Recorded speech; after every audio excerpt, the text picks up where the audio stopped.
Pensamientos del día, sábado 19 de abril.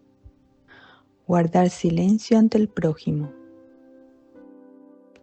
Ayer fue Viernes Santo.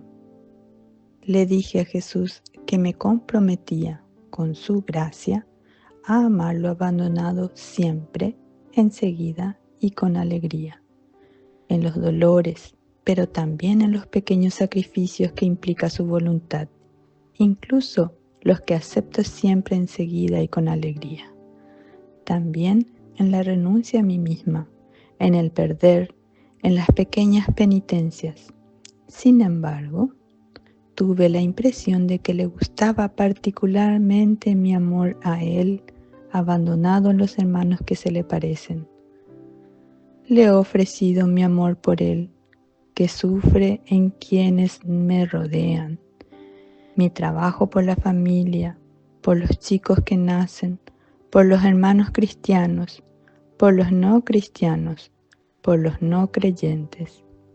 Hoy, su voluntad en el presente.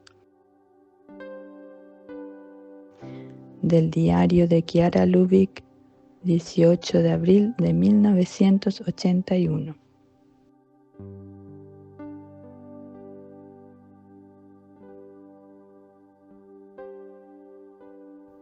Hola, si te ha gustado este video, danos like y suscríbete al canal para recibir notificaciones. Recuerda que es libre y gratuito sin ningún compromiso. Palabra de vida. Abril de 2025. Miren que realizo algo nuevo. Ya está brotando. ¿No lo notan? Isaías, capítulo 43, versículo 19.